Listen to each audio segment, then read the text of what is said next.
David, my memories of the past week are a bit erratic, but I do recall you mentioning the Tyranids, a machine, and the best of the worst.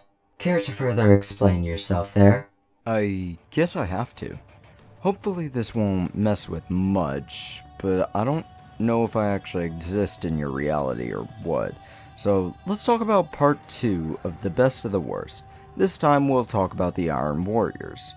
Now, I originally wanted this miniseries to be about a character of each Traitor Legion who went traitor but still did good, whether it was out of their own code of honor or what. But you know how hard it is to find characters like that? Night Lords essentially have them all, and they're all part of the First Claw, which is somehow a part of the 10th Company, despite most of them being considered veterans age? Whatever. Sometimes the wiki makes no sense. So, we'll have to talk about members of Traitor Legions, most of which either didn't turn traitor, but I'm certain I can find some that have turned their back against the traitors. Most would likely be Black Shields and the Death Watch. Can't wait to talk about their lore, given that's my army. Let's talk about the Iron Warriors, since that's the subject of today's video. Their Primarch is Perturabo of Olympia, which, I'll be honest, I keep forgetting he exists. His Primarch powers are a bit odd. He can always see the Astronomicon. On Olympia, he would often just stare at the sky and ask if other people can see what he sees. Only certain trained psychers can see it, and they're only able to see it in the warp. Meanwhile, Perturabo could see it everywhere. He's also able to hold on to any machine and instantly understand how it works. He misinterprets his own power though, thinking he's able to make his own things, when in reality, he was able to understand how something works and perfectly recreate it. Of course, this led him into being overconfident in his own abilities, which is part of the reason he became a demon prince. Now, with this in mind, the Iron Warriors were designed to be siege breakers. Their intention was to travel to heavily defended areas, then break the siege and force the world into compliance. That was their job, and Perty did not like that. He wanted to build fortresses and prove himself to be the best at building. And that's how we start our story. Warpsmith Barabas Dantioch was an extremely high-ranking officer in the Iron Warriors, considered to be one of the best fighters in the Legion, second only to his Primarch. He had a habit of talking back to people, though, because he knew he was an absolute beast in fisticuffs fights. He was also very intelligent and capable of creating new things, including the fortress known as Skadenhold, which is a weirdly German name for a Greek-based legion, but whatever. And because of his habit of telling his Primarch to go blow moose, he got told to take care of the fort he made, and that he did, by becoming one of the most efficient and brutal drill sergeants that had trained absolute beasts. On his own training field, on his own little planet, being left to his own little self, one of his fellow warsmiths came around and told him that his legion had joined War Master Horus against the Empire. And you know what Dantioch did? He said, "Yeah, sure. Give me a few days. I just got comfortable here. I gotta pack some things." And then he told his trainees to make the most impossible siege to break. The Siegebreaker Legion could not break the siege. The traitors had to call an Imperator-class Titan to blow the fortress up. But Dantioch and his trainees, who he had trained to be loyal to the Emperor, had already fucked off and was on their way to the Ultramar realm to join the Loyalists.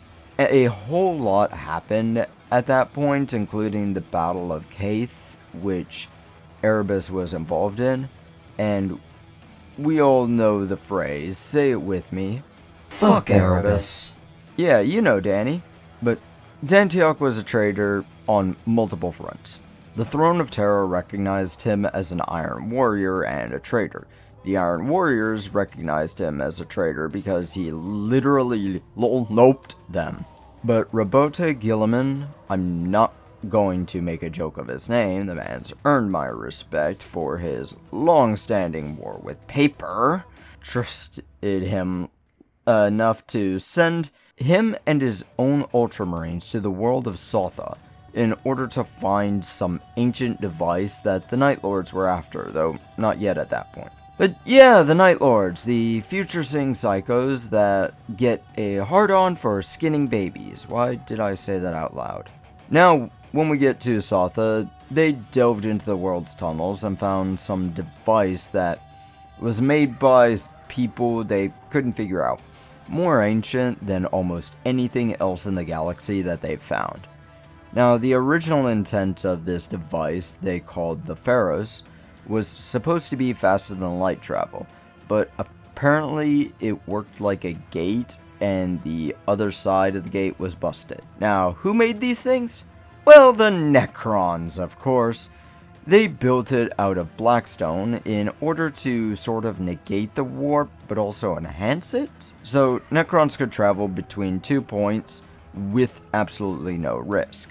They wouldn't have to risk anyway, given they don't have souls or psychics, but that's another discussion on the warp we'll do in the future. Now, Dantioch and his guards spent days in the catacombs studying the device and taking notes. His notes gave pseudonames for various different parts. None of these notes really matter because ships started showing up. Most of these ships were supplies and news ships to tell them what's going on with the heresy, which was probably not called the heresy at that point in the lore yet, but instead a rebellion or civil war? Now, with several weeks of testing, poking, and prodding, the warsmith found out that the machine was actually slightly intelligent. Weirdly enough, everything I read says that the Pharaohs is smart, but doesn't clarify how it's smart. Like, does it ask questions? Does it give answers? I don't know. But with the news, the Imperial Fists gave news that the Dark Angels had kicked some Night Lords' teeth in, and they captured Conrad Kurz, bringing the cycle to Macrog, despite how obvious of a bad idea that is, but whatever.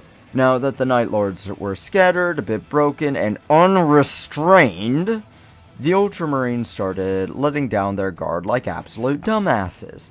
Dantioch was figuring out the Pharaoh's device and had figured out a lot of things with it. How it worked, what it could do, and how to utilize it for such things. The group spent months figuring this out, though some reports argue it was over a year of just figuring this shit out, but it did something else which really should have been noticed. It sent a signal through the warp and started telling Psychers about things going on in the area. Did you know that the majority of Night Lords are Psychers? So guess who decided to show up to the party uninvited?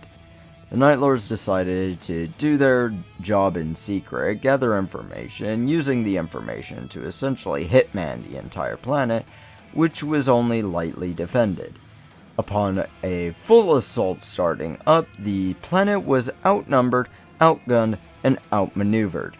The Ultramarines died to defend the planet, and Dantioch was almost done in too. But he did something the Night Lords didn't expect. He locked the door. Yeah, no, seriously. He just locked the door and kept pressing keys on a keyboard to Pharaohs. The Night Lords are decent lockpickers though, so they were getting it. So what did Dantioch do? He put a modern Western-made video game into its file, which overloaded it, causing it to explode. The bomb did multiple things there. It sent out a huge psychic wave through the warp, destroyed the Night Lords, and absolutely atomized Barabas Dantioch. But that psychic wave is what we want to talk about. Did you know that Tyranids have an innate psychic power? This psychic wave was detected by the hive mind, the Great Devourer, and called the first Tyranid hive fleet into the Milky Way galaxy, which they've been shitting on our carpet ever since.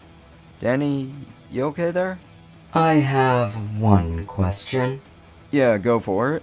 Why do Western video games have such a huge file size? I don't know either. Now, shove off.